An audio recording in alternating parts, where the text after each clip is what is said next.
Joining me on the podcast today is a well-known TV personality, physician, and the UK's mental health ambassador, Dr. Alex. Alex's work is having a huge impact around the UK, making it a healthier and happier place. After the tragic loss of his brother, Alex has gone on to use his platform to improve the system and ensure more will be done to support people around the UK struggling with their mental health. His message is a powerful one and comes from the heart. Alex's journey has not been an easy one, but has shaped the person he is today. Sobriety has changed his life and taken him down a new path. With a refreshed mindset, he's directed his attention to new things. Running is something very new to him. I'm so excited to hear what his new passion looks like for him and what impact this has both on him personally and the public so invested in him too.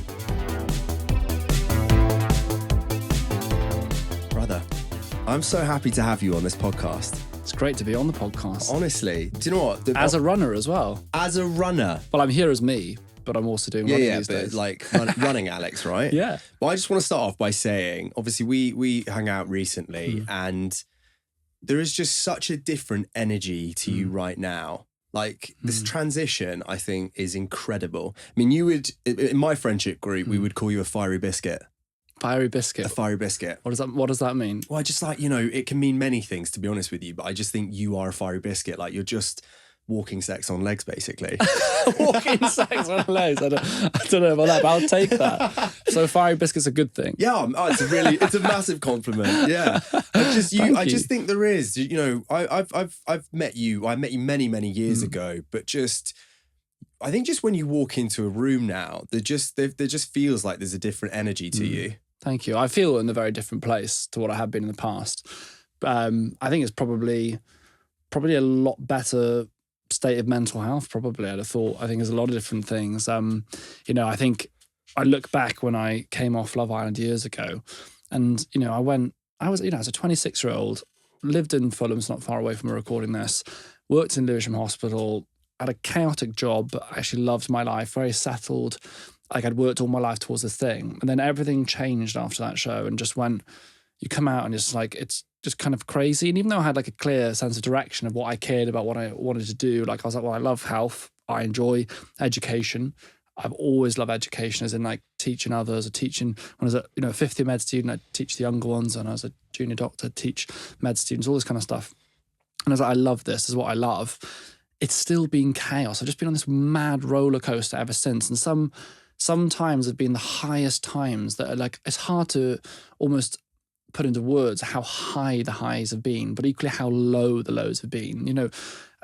From won Children's Book of the Year last year, and I stood there with like the Nibby, as it's called, being like, this is one of the most proudest moments of my life. But then I also have had moments have been utter lows, like are so dark where you're like, I don't know if I can carry on. And I think that has happened. And what I've swung is from one thing to the other. I mean, if you look at pre-pandemic, I was kind of in an okay place, and then you go into the pandemic and I didn't really realize it, but I just, worked like an absolute animal, basically. I was in the hospital all day, every day, then doing, national television from morning to evening, filming stuff that every radio station, every TV station wanted to speak to you. And then, pandemic was done. I thought, right, we've done this now, got the way out. My brother passed away, which obviously we talked about before, died by suicide a week into me being able to go home. So I was about to go home to see my family for the first time. He's gone. And then, next thing you know, I've kind of like, I want to like really do something in this mental health space. And I had been already doing it for a good number of years, but I guess public-wise, people are aware of it. Started this campaign, I want to speak to Boris. Next thing you know, I'm mental health ambassador, volunteering this role.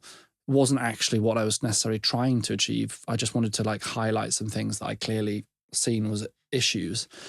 And then you're doing all this new thing. And I had the pressure of being like, all of a sudden, this kind of face almost of like mental health campaigning has been huge.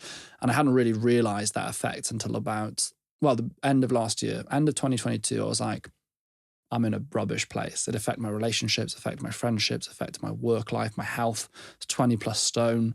I've always been actually a pretty fit chap when I was young. I played rugby, sport and stuff, but I was this 20 stone person who was drinking too much, eating badly, abusing their body, basically. In many ways, actually, self-punishment. I think I was punishing myself. I didn't want to feel happy because my brother and all these different things. And yeah, it went into a hell of a state. But yeah, there's been quite a change. I think you've probably seen the latter parts of that, because when you came on the Stompcast, and by the way, thank you for coming on, and your episode did unbelievably well, and it continues to do so, because I think you're incredibly inspiring. I think you saw that latter tail end of just that fine tuning almost. I'm not in a perfect place. I still have bad days. I think you can't erase the scars of your life. And there's days when I still feel really pretty bad. But on the whole, rather than having these fluctuations like this, I'm having like these gentle undulations and, you know, little bit of oscillation, I guess, in terms of happiness, but in a much more safe way, I think. Yeah, I mean, do you know what? I think we should just end the podcast there. I think you've nailed it. You just covered it. No. I mean, that was one of the major points that I was going to make, is that I think what's really powerful about your journey and how you showcased the story to this point is that people really have seen the highs and the lows.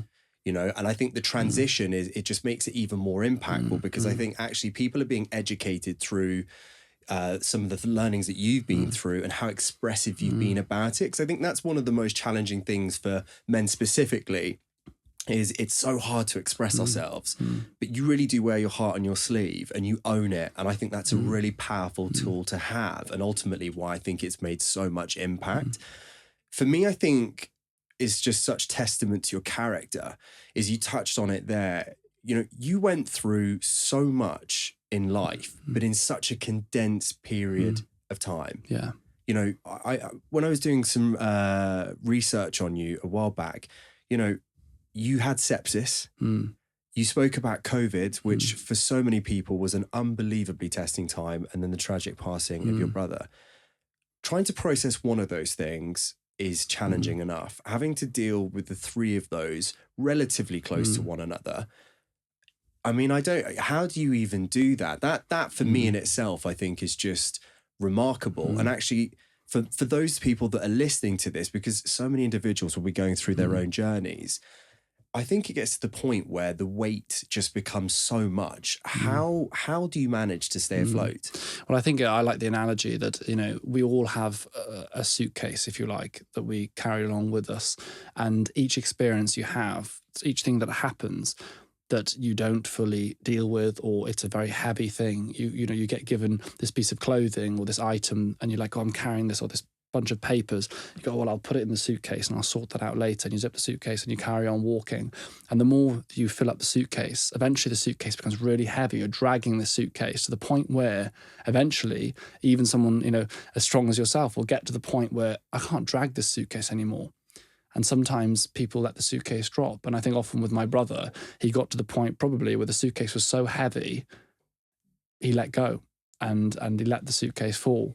And, you know, that is an awful thing, but it is a reality for, I think, a lot of men.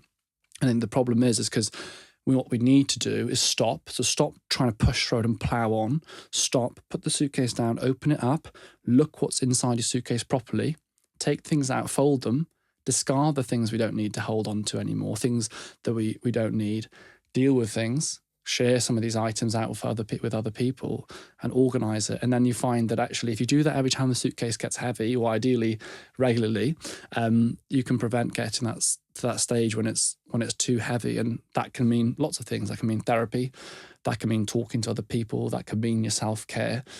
But, you know, for me, I guess what happened is that the problem was I was chucked clothes all at once. I was just piling in this bag and it got really heavy really fast. And for me, that spilled out in different ways. I mean, you know, I say my brother died by suicide. We, you know, it could be triggering for people to hear and listen to. But, you know, we as a family, we said, you know, no matter what, we'll always stay. Because a big fear is that, you know, when, you know, it's dominoes falling and, you know, it's a big thing for anyone to try and deal with. So we're like, look, we're all going to, you know, no matter what happens, we're going to push through. What I did is I pushed on and I just kept working and pushing. And eventually it has to come out somewhere. So that with me, as I say, it was the drink. I think that for me was the food. I think it was the self-sabotage in my life. My entire life I was self-sabotaging. I was happy to work really hard and see good things happening in my work, but I didn't deserve to be happy.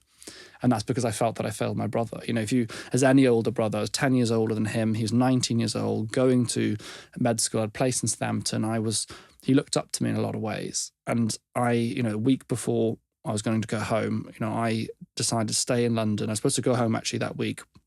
My brother's father the week I was due to go home to Wales, one of my best friend's father was sadly passing away. He was very unwell. So I said to my brother, I'm going to come home a week later because I'm going to stay and support my friend. And, that change of plan, that was the last time I spoke to him. So, you can look at that in a lot of different ways. People go, oh, will you stay with your friend? But fundamentally, it's a very hard thing to accept that you changed the plan and then you never saw them again. I have no idea what might have happened. I'm not trying to say I'm taking on all the responsibility for it or whatever, but that's very hard to swallow. And therefore you end up in a cycle of self-hate and guilt. And I should have done this. I'm the doctor. I'm the one that's talking about mental health, but I didn't look after my own brother. And I think that cycle and vicious cycle can become very detrimental to your own life. And so I think that's why I ended up in such a mess in many ways, and actually was genuinely like self-sabotaging any chance of like happiness. And I think a lot of the alcohol was like numbing, numbness. And so it gets to a point where something has to change. And I remember being sat in my hairdressers of all places, sat there with Lizzie, who cuts my hair, who's amazing, and she was about to cut my hair, and I just looked into the mirror and I just was like, and I'm not even talking about a physical thing, I'm over 20 stone at this point, I don't even look like me, I didn't even recognize me anymore. I was like, I don't even know this person. But deeply when I looked in my own eyes, I was like, you're in a really dark place, you're just not you anymore. I didn't even recognize myself. It's a very frightening feeling to be like, who is this person? And I was like, things have to change. And that was day one. And I think like there was a click in my head. I was like, things do have to change. I'm not saying like all of a sudden overnight changed everything, but the dominoes started to fall. First of all, I actually was diagnosed with ADHD because I was like, why have I got this impulsivity in my behavior? Then I was like, this drink isn't helping me, man. Stop the drinking. Started walking. That's where the stomp casts came from. Then started exercising. And it's just been a very long journey. And I still think my healing, it's not all the way there. I actually had a brain scan a couple of weeks ago to look at like the functioning of my brain, how different parts of my brain speak to each other. And the results were really fascinating. The good news was they said I've got a V12 in my head. And they look at the processing power. They were like, you've got like top 1%, your brain really processes well, which is great news. Like lovely, it's a nice compliment. But in the bad news was that you've got a post-PTSD brain. So you've clearly got a traumatized brain that's healing but not fully healed. And yes, that I have ADHD as well. And I think that has shown, it really highlighted to me like, wow. And when you look at this scan and the areas that light up, you go, oh my God, yeah, my brain was actually damaged. We think of like injuries, like you've done a marathon and you've had a bit of an injury after it. And we know that when we push ourselves or we experience something physically, we're like, I've torn this muscle or I've got this broken leg or whatever's happened. But we don't realize that trauma in life can actually damage your brain. When you go through trauma, it does actually affect the tissues of your body. And so when you're feeling bad and you feel grief and you're depressed or you're sad, that's because your brain's been damaged, man. So give yourself, one of the biggest things I've learned, and I've tried to talk to myself in this way, is give yourself a break. Give yourself a break, man. You've gone through difficult stuff. You've put your body through a marathon, or you've gone through the ringer physically. You've gone through the ring, mentally.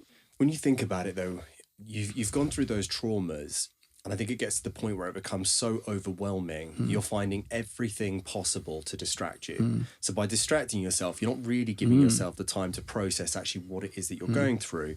And actually, if you look at the pattern of behavior you were saying through drinking and various other means, it took years for you to get to that point. But at the same time, I was talking to a friend who had been through something very similar where they actually said, you know what, although I wouldn't wish what's happened to me to have happened, I'm so grateful in my early 30s that I've been able to pick this up. There are individuals out there in this world who are in their 60s or 70s who are probably still affected by what it is that they've been through, but still don't have the ability to process it. They've never opened up that suitcase and looked inside. They're still dragging this, and fair play to them. So in some ways, like to go through it and carry it. And in many ways, I know my dad won't mind me saying this. I don't think that I think my dad carries the suitcase, and he does struggle to open that suitcase up. But I think that's true for a lot of men, and I think that's the big reason that is because society. We crave men to speak, but we train them to be silent. We want men to be silent in this country. We don't want men to. The only allowable emotion a man is actually allowed to show is anger. it's socially acceptable for a man to be angry. If you think about it, think of on the rugby pitch, or on sport, or in life. If a man's angry, that's fine. But as soon as the man starts crying, even if you don't say that, people are like, this is strange. There's a guy crying. They're showing it's not acceptable for a man to show sadness. Yeah. It is much more. And interestingly, on the flip side, it's not acceptable for a woman to be angry, but everyone's happy for them to cry. So it's very interesting. There's like a sexism almost in both directions, not saying from one to the other, but in the way that society structures itself. Whereas actually, if you allowed men to show the full range of emotions, because all your emotions have a purpose, every emotion has a role. We don't have emotions for a random reason. We are creatures of evolution. We're evolved. There's virtually nothing that our bodies do that's just for a laugh. The only thing is having appendix, actually. Having appendix is basically for a laugh. We don't know why we have appendix. They don't really do anything. But other than that, most things actually serve a genuine purpose, and your emotions serve a purpose. Your anger, guilt, jealousy, worry, happiness, elation, love, all of these things are important emotions. And as soon as you suppress something, it becomes a problem. And the issue is we train men to suppress that very key feeling of sadness or feeling low, being upset. Those are the things we suppress, and therefore it comes out in anger, or it's internal. We internalize those feelings, which causes damage. Do you know what, you raising your father there, I think I can really relate to that. I my relationship with my dad, I mean, he is someone that has been through so much. And I've spoken about this a lot, where, he didn't have the environment around him that he needed, I think, to educate him, to support and nurture him through what he was going through. And I think he's held on to those traumas for such a long time. And even though him and I have a very open relationship and we do have great conversations, there still at times seemed like there were those disconnections. And for me, it wasn't necessarily spoken word that was going to make the biggest impact. It was the physical action. And so these challenges that I set myself, as much as they are to help me get through my traumas and to support people, the broader public, also for me, it gives me an opportunity to connect and communicate with my dad. And on my last challenge, he took me aside and he was like, son, I just want to say I'd never really understood why you do this, but for the first time, I do. And that for me meant the absolute world, because it had connected. And I can tell that by expressing myself, my dad is feeling more comfortable to be able to do that. The first time I got a phone call for him to say, I just want you to know that I've put myself into for therapy. He never would have done that because he's too proud. And it's just something that his family and just the community we would have around us where we're from would never really, entertain the idea of something like that. Big respect to him for doing that. Huge respect. And I think he could sense in my voice how proud of him I really was. And I know how much that meant to him.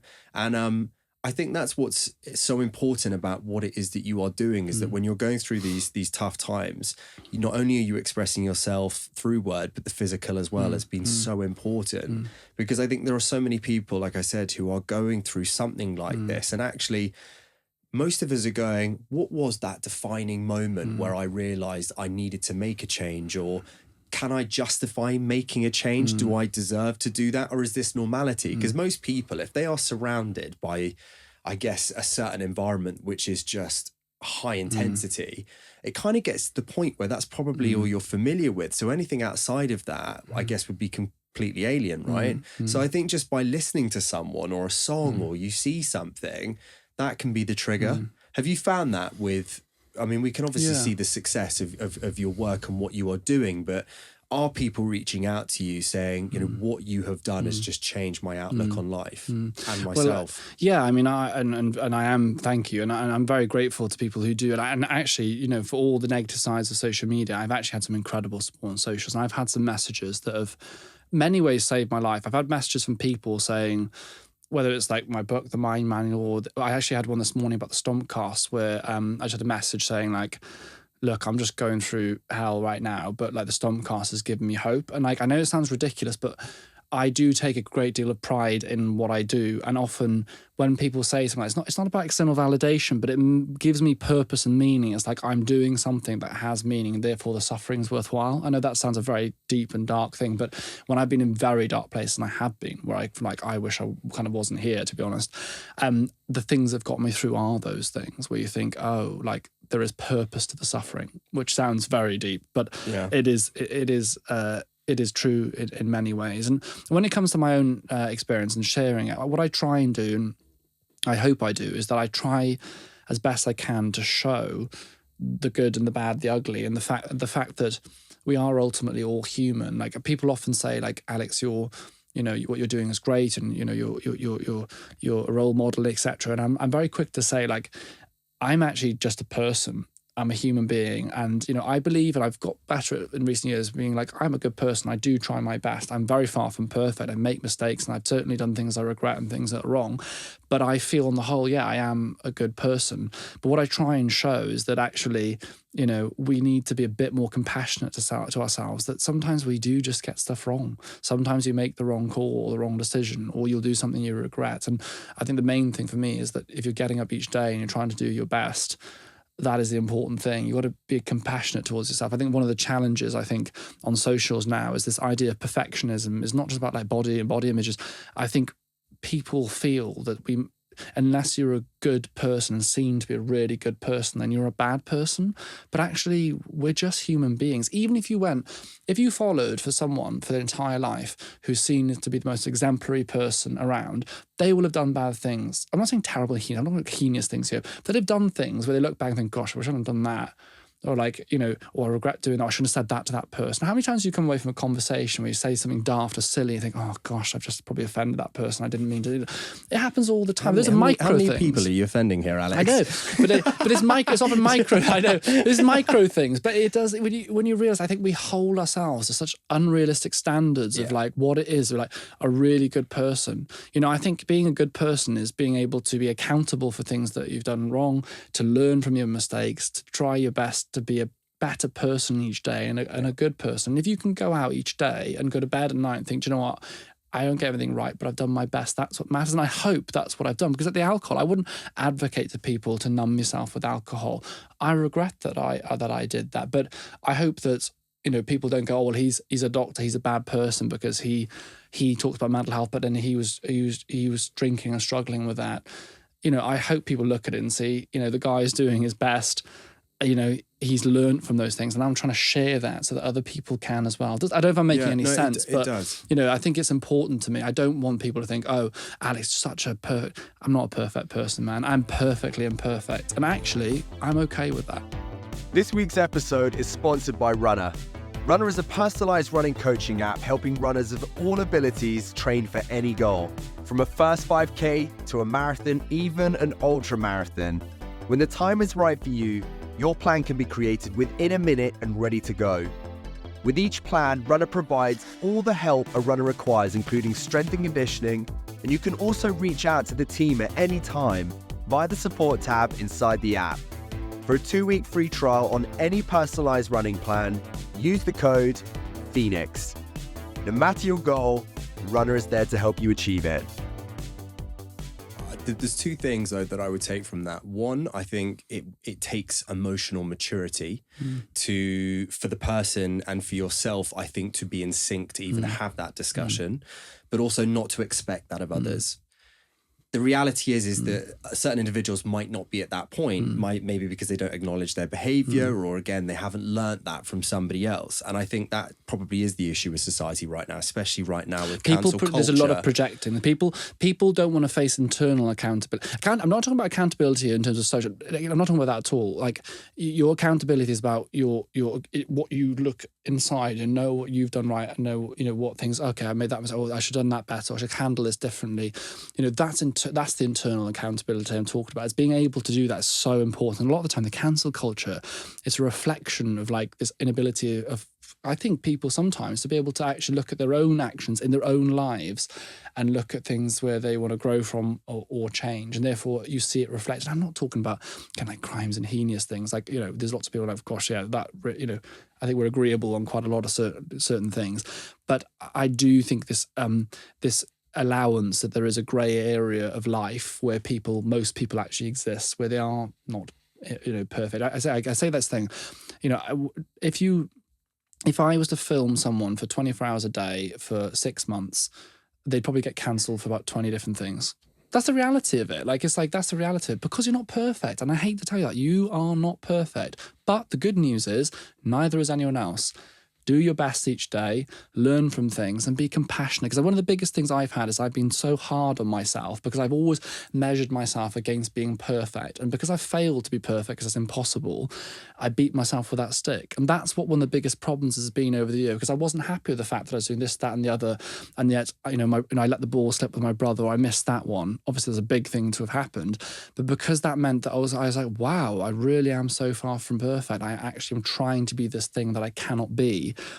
I found that very difficult until I woke up and I was like, oh yeah, I'm not perfect, but actually that's all right. It is okay. I mean, that's okay. I think the problem is, though, there's probably a lot of pessimists out there, in the sense that you have to really acknowledge, I think, what a person's going through in their life at that time. Where are they at? And that's not justifying the poor decision making, but don't be too quick to crucify a person for that. Had they been in a different headspace, would the action still be the same? And so for that's where I think sympathy and empathy have to come into the mix, right? The problem, though, is that there are a lot of people that will utilize the hardships that they're going through to excuse their poor behavior. Of course. And I think we're facing a lot of that right now. And the problem then is we're putting everyone under the same bracket. And that's what I mean by the emotional maturity side of things, is that we have got to segregate the two and actually understand the characteristics of each person. I think the fact that you have the acknowledgement that you're not perfect in itself, I think, is a great expression. More and actually, it allows true growth. It allows you, therefore, to grow. When you accept that, then you're able to grow, and you can build from a foundation of what's actually real, and then you can develop yourself. And and I think that's where the calmness for me has really helped. Like, I do a lot of therapy, and running has been huge for me, and just looking after myself. I think when you care for yourself, like, everything reflects outwardly. Like, what you do and the way you treat yourself means that you're just a calmer person in the world. If you're looking after yourself and you love yourself and you treat yourself with kindness, it's just so much easier just to go out in the world and just be without this sense of being uptight all the time and stressed, When you said you had, I mean, for you've expressed the year that's changed your life, but there was that poignant moment when you were at the hairdressers. When you find yourself in that position and you go, right, I got to rectify this now. For anyone that's listening, what are the first steps you take? Because for a lot of people, again, like, where do you go to find this? Would you go on YouTube? Do you look at it online? Is it a case of going to a doctor? The first and most important thing is self-compassion. You will find that the more someone's suffering, the more depressed they are, the worse place they are in. Rather than being kinder and more gentle to themselves, they're harder, nastier, more mean, less forgiving of themselves, even though that's the opposite to what they need. When someone's depressed, they're often, rather than going, gosh, it's really sad that I feel this way at the moment, I'm in a difficult place, I should be gentle with myself. It's, why are you not like this? You should be working hard. You're making mistakes. You're not good enough. And that is not conducive with getting better. If you think about yourself as an inner child, imagine this inner child, this little you, picture you at like 7 years old. If you were to speak to a 7-year-old child in the way that you're talking to yourself right now, would that child blossom and grow and be confident and look after and nurture and become this, calm sense of self? No, if you spoke to that child like that, well, it's going to be the opposite. This poor child will be traumatized, but you're doing this to yourself. And I promise you, until you focus on that and you do that one thing, the rest of it's pointless. The running, the exercise, everything else. Until you are going to make a deal with yourself that you're going to be kind and compassionate, the rest is a waste of time. Once you've done that, and really that's what happened, I sat there and thought, I didn't say, do you know what? Yeah, why do I have the drinking? And I went, hang on.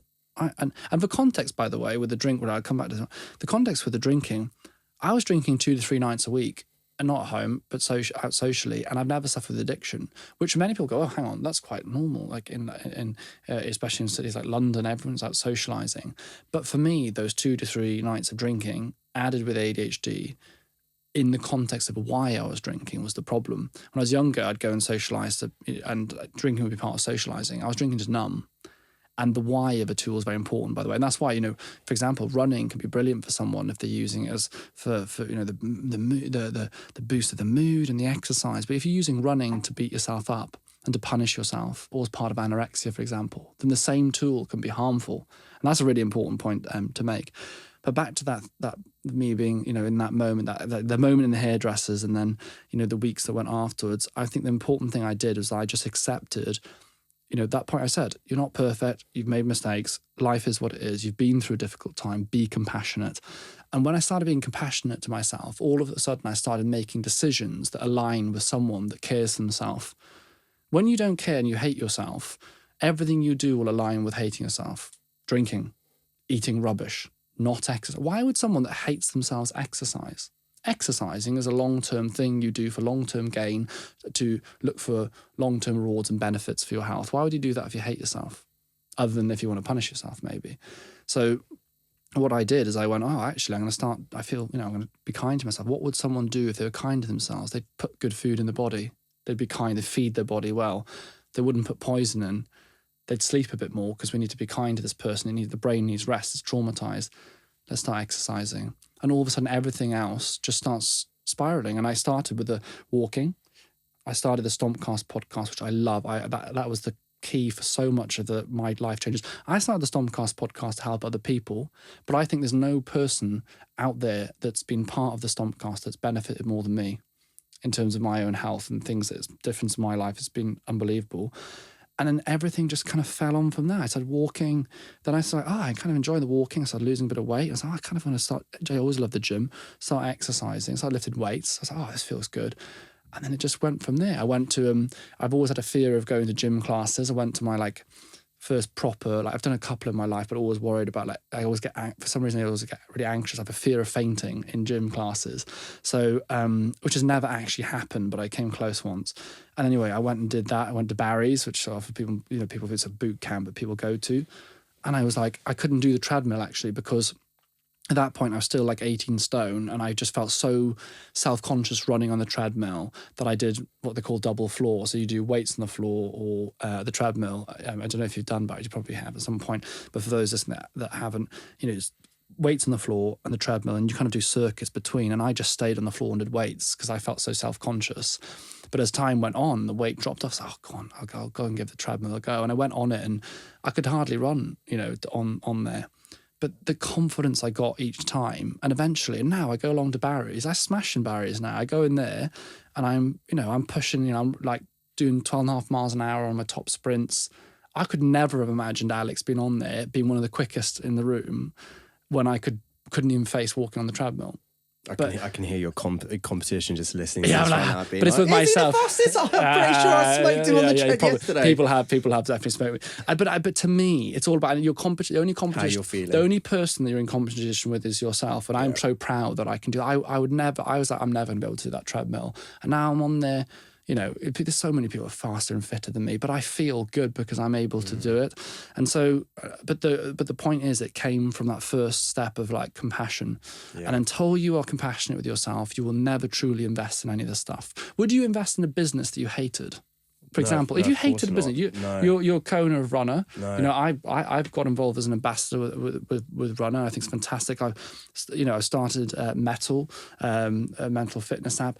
Would I have invested a load of money into Metal, my time and energy, if I hated it? No, of course not. Why would you do that? Yeah, that's madness. You need to love what you do. You were a big advocate, and I think that would have helped a lot of people normalizing it, prescribed medications when you were at rock bottom. And there was a really powerful thing that you've said where you decided to take yourself off it because you just wanted to feel. Well, I think the first important thing to say is that depression is an umbrella term for a lot of different experiences and reasons, and the causes of depression varies. A huge number of causes of depression. It's an umbrella term. Same with anxiety. A lot of people's anxieties change and are different. Some people need to take antidepressants. They need it for their life, and without that, they are neurochemically in an imbalance whereby they can't experience life in a way that's joyous. In fact, they suffer. And so there's absolutely no shame. If that's what you need, if you need to take a pill each day to live life and to enjoy life and to see the colour in life, then damn, take that pill every single day. For me, in my experience, what happened is that I went through a traumatic time, used alcohol to numb in myself, and not just in terms of the grief, not just in terms of grief, but also numb myself in terms of ADHD as well. I'd been kind of slightly medicating, as a lot of people do actually with ADHD, rounding the edges. You know, ADHD, attention deficit hyperactivity disorder, is effectively where the brain, and the frontal part of the brain in particular, which is where your kind of personality, mood, concentration, some of those parts happen, is in a deficient state of dopamine. It's a dopamine deficiency disorder. That's what it means. And dopamine is our reward hormone, our reward and mood hormone. If you have low dopamine in your brain, the brain will look for any opportunity it can to boost dopamine, to get the hits, right? That could be running, that could be being with people, it could be achieving something, but it could be drinking alcohol, eating sugary things, gambling, impulsive behavior. And therefore, when you think and understand what the disorder is, it makes a lot of sense as to the behaviors associated. So I was using alcohol to micro-control that. And actually, an interesting fact, up to 50% of people with ADHD have alcohol use disorder. And that means you use alcohol in the way other than socializing, you're kind of medicating with it, which is really, really interesting. So I was using that, but also then, you know, and I got to a state when I was really struggling. I was like, I need help. And that's when I took antidepressants, and they saved my life. And for me, what happened, the way I describe it is I was in this deep, dark hole where I could only see a bit of blue light above me, like the sky. And I knew there was all these things out there which were important, like I knew, okay, exercise is important and therapy. But when you're so far in that hole, you can't possibly reach out. 2023 was the best and worst year of my life, because it was the year that I faced everything, but it's also the year that I actually be able to kind of find myself again. And honestly, if you look at me in the 1st of January and look at me on the 1st of this year, you don't even see the same person. You know, I mean, you've seen the pictures, but you often see that externally. Imagine what's happened internally. The outside of me is only 10% of the change. Most of it's in here. You know that from exercise and from the big challenges you've done. It's all in here. Your toughness to do your, you know, the incredible feats you've done. Yeah, a bit of it's the muscle and the fitness, but most of it's in here, isn't it? How long does the muscle last? Most of it's in here that gets you through. And so that's the change I made. And I managed to get that change because I faced the pain. It was painful. Damn, there's some nights I was lying in bed thinking, I don't know how I can carry on in 2023. That's in 2023. I was coming off the meds. But I knew that I could get through. And I knew that once I'd gone through all of that, that I'd come out the other side and I'd be better, and I am infinitely better. And I'm so glad. And if I could tell Alex back on the 1st of January 2023 something, I'd say, you're going to be okay. It's really important, though, I guess, for people to understand. If you look at yourself now, you feel the best you ever have, the achievements that you've accomplished, the energy that you're giving off, but there are still going to be challenging days. Yeah, I have difficult times. I think times. Sometimes in our heads, we sort of like fantasize about achieving this specific goal, and by doing that we'll feel a certain way. The reality is no matter how good a place you are in, there are going to be highs and lows, but actually the lows don't necessarily get easier, but I think you just become more prepared to face them, more resilient. You're more able to deal with those because you've known. And this is the challenge, and why young people are so vulnerable. And my brother, for example, if you could have got my brother through that period of time, he'd have learned that recovery was possible. You know, and that's why I had a great chat with Dr. Ian Jordan, a psychiatrist in the Stompcast a few weeks ago, and he was saying, like, once people learn that they can go through a darkness and get better, then the next time they're in darkness, they know they can get better, which means the recovery is quicker and the darkness isn't so bad and you don't go so deep. And often you see the darkness going less deep and for a shorter period of time, because you basically realize that you can do it. It's like going to a mountain and looking at a climbing wall and thinking, oh my God, I got to climb this wall. It's not possible. First of all, if you know, there's an interesting scientific experiment, actually. They did this, and I think it was a climbing wall was the example. I'm sure it was. They got people to do it and said, no one's ever climbed this before. I was like, it's impossible. I can't do it. It's impossible. And someone's like, I'm not even going to try. I can't do it. As soon as they go, no, actually, someone has, and a person climbs it, they go, oh, it's possible. And all of a sudden, people start flying up there. And the first, they're like, oh my God, it's so hard. I can't make it. Then they say, okay, do it again. And they shoot up the wall so much easier, with less stress and less distress, because you know it's possible. Once you've run your first marathon, you know that you can run the marathon. The problem with the world, in my view, is that it's such an aggressive place right now. Is that we've lost the ability to communicate. being able to sit across the room from someone and have a calm, collected conversation where you can debate the pros and the cons of something, but find that balance. But equally, you choose not to drink. I still drink in moderation. It's not to villainize the other person. It's to respect the person, but also hear what it is that they have to say, go away and reflect on it. That's the issue, is that I think it's either have or have not. And it's the lack of tolerance for somebody else's view, even if it conflicts with their own. But we're all completely different. Like, we go out tonight, if we went out tonight, right, and you were having a few beers, I'm like, cool, that's your decision. And I think that's the important part. And the same as my friends. And I don't judge someone else for doing it, because you're making that choice and position of your own choice. And I think that is what's important to me, is that as long as people understand what and why they're doing it, then perfect. I mean, like, then you know why you're deciding to do something, you know. And it's like if you decided to, it's like I ride motorbikes, right? I ride motorbikes. Motorbikes are inherently dangerous, but I've made a decision as an adult who's got the capacity and the ability to decide that I enjoy riding motorbikes. I know there's a risk. I'll mitigate those risks by wearing a helmet, riding carefully, riding in dry weather. But inherently, motorbikes are still dangerous.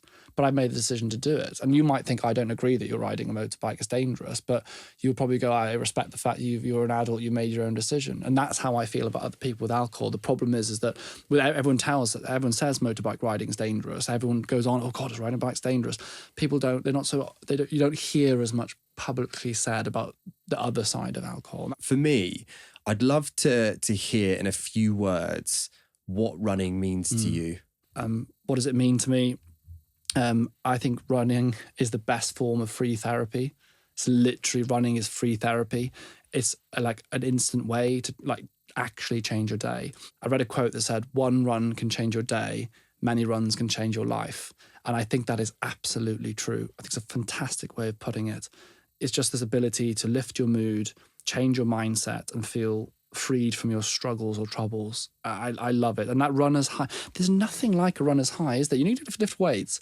You feel good. Yeah, I get endorphin boost. My God, when you come back from a good run, you feel like you're floating. Do you feel like that when you finish when you finish the marathon, or you just, I can't wait to have sit down, feet up or whatever? Do you feel elation like that? Yeah, but the elation is so different. Every distance, every experience, every location offers you something completely new. And I think that's what becomes so addictive about the sport. I think my answer to you about being a runner, because I think that's a really strong point you've made there, is that a lot of people question themselves, am I a runner? In my opinion, if you are moving at a faster pace than a walk, you are a runner. Yeah, I love that. You don't have to wear trainers. You don't have to wear a watch. You don't have to have fancy clothes. Yeah. You know, it's just a case of putting one foot in front of the other. And it's so interesting how when we talk about acceptance, how many struggle to accept that they themselves are a runner. They almost give that title to everybody else. But running is for everyone, and it doesn't matter how fast or how slow, it doesn't matter how tall or short or how big or small you may be, it's for everyone. Yeah. And I've never met a community that is so accepting and so inclusive, and to see the rate that it's growing now, for me, is so exciting. Battersea Park, where we often bump into one another, from when I first started running... And you're always on the phone. You're always talking... Or running clubs or something. He's on the phone or in a running club. But it blows my mind what it was and what it is now. I've never seen so many run clubs, which for me is amazing, because, again, it's awesome, every run club is fronted by someone with a different mantra, which is connected to a whole new demographic. Yeah, yeah. And the fact that will continue to grow is so exciting. And that's why, for me, I'm so happy to have you on this podcast, because it's sharing to this audience that you now are invested in running. And I can't wait to see what that looks like. Well, you encouraged me. I mean, you said, look, sign up to the London, and I'd love to do the London next year, and I didn't sign up to this year. But what I did do is I signed up to the Hackney half, which I'm doing in a few weeks. I'm very excited about. I'm doing the big half later this year, and I might do another one as well in the interim. And for me, that's a huge step. And I will do the London. You know, I will run it. So I think you said, like, why not? And I was like, I don't know. And I think it was just a confidence thing. Whereas now I'm like, come on, you can do this. And I just love it. And like you said, it doesn't matter how fast you're going. It's about you, your journey, what your goals are. What is it that you want to achieve? You just might want to achieve a feel-good high, or you want to cover a distance you've never done before. And I think it's beautiful, it's personal. And I absolutely agree with you. I think run clubs and running community It's so accepting. And people, like Strava's awesome, you know, like on Strava, you post something and you get people like, yeah, man, that's awesome. Well done. You're like, oh, thanks. Like, it's so good, isn't it? People do want, you know, and you encourage me, and, you know, I think it's just like a feeling that everyone actually just wants, everyone just wants people to be proud of themselves and to do their best. And I think that's such a great community. I just need you to understand, if you look at what, like we've touched on earlier in this conversation, if you can overcome sepsis, if you can still get up every single day after the tragic passing of your brother, if you have got through COVID, then when it comes to a half marathon or a marathon, if you question yourself on, do I have the ability to do it? When you reflect on what you've overcome in the past and you look at the present, you have every tool in that box to do it. And I think more and more people need to understand that, is that, you know, we question our strength and our resilience, but actually when you reflect on life and you realize how many hurdles we've overcome, we have the ability. But I think sometimes it's that belief, right? And sometimes that doesn't necessarily come from within. It comes from being exposed to an individual to give you that confidence. I've had so many people in my... Well, think of what you've done and like how many people are inspired by what you do. And like, I think by you pushing the boundaries of almost what's possible, so people don't have to look and go, oh, I'm going to do 76 marathons in like as many days. They can go, well, actually from that experience and pushing that boundary, it means I can climb this wall in front of me. And actually that, for me, that's what I thought. I was like, well, this person can do that. And he's blood and cells. He's a human being. Then I can go outside and run my 5K. You know, and I think that's really powerful. And I hope you realize that as well, how many people will be inspired. It doesn't like, not that many of your audience will go and do what you've done, right? But that isn't, I'd imagine, the goal. You just want people to go out and do what they can do and do that little, you know, push that bit further, take on that 5K or that 10K or the half marathon, or hopefully for me, even a marathon next year. Because you go, well, it's possible and I can do it. I just want an individual to cross that imaginary or physical finish line and to feel the way that myself and millions of other people in this world do. It's the greatest feeling where you just say, I can, and I did, and I will continue to do it. It's just the most, it's just, and it's a feeling, like I said, it never gets old. And every race comes with a different environment and a different distance and different challenges. And that's what makes it so unique. And, you know, it's free. It literally is free. It's like free you therapy. don't have to sign up to a race. Just go to the park and you know, and create the distance and still achieve those things. Put on a pair of trainers and just run. Exactly. And I think with you, and I say this to so many of the guests that we come on, you know, right now you're starting off with the half, with the ambition of London. You know, we might be having this conversation in a few years' time where you're saying to me, I've just signed up to a 250 kilometers for ultra, which, you know, we laugh about now. But I'm kind of, I joked today at lunchtime ahead of this, I was saying to the guys, I was like, one day, maybe I'll do an Ironman. But why not? Like, you know what? Life is short, first, and I think, you know, you have everything. You have all those tools. So I just think, just do it. But you know what's interesting? You said about the thing of it's like a lot of my challenges outside of running have helped me. You know, you can do the running. But you know what? I think running and any exercise reminds you how tough you actually are. Each day it's like a reminder each day or every couple of days that you can do difficult things. And that actually benefits you in the rest of your life as well. Like when you're able to run a couple of kilometers, a 5K, like, and you push through when your brain's saying no and being negative, that voice is saying, no, you can't do it. When you push through that, you go, oh, actually, I can do tough things. I'm actually quite tough. And then when you go to the rest of your life and you go into that meeting, whatever it might be, you realize you're capable. Yeah, 100%. Do you know what? Just to wrap this up, someone might be listening to this as they wake up. Someone might be preventing themselves from going on that run or working out or just getting out there. What words can you give them to give them that booster right now? I need you to be their hype man. I have never regretted going for a run. I've never regretted putting on my trainers. Whenever I go, or I get up in the morning or I had to go out the door and I think, oh, can I really be bothered? I remember how I felt at the end of the run. And at the end of the run, I always think I am grateful for this feeling I feel right now. So just put on those trainers, step out that door. It doesn't matter whether you make 1K or 5K or 10K. Every step that you take will be a beneficial step to your life. Brother, honestly, I'm so proud of you. Thank you so much for having coming me. on. A wonderful podcast, and everything you've achieved is unbelievable with Runner and everything. Like, I use Runner not only because I'm an ambassador, but because damn, it's good and it really helps. Pacing. That's being a runner. When you start running, the biggest hack as someone who's now maybe an intermediate but very recently was a beginner runner, what I would say is that damn, you always try and run too fast. Pacing is the key thing, isn't it? And that's what really helps is when you got the runner in your ear saying, right, slow down. It's like, damn, I'm running too quick. All of a sudden you run this distance much quicker because your pacing's right and you're not trying to run too fast. It's the biggest thing. I used to go out running and I'd be like sprinting up the street.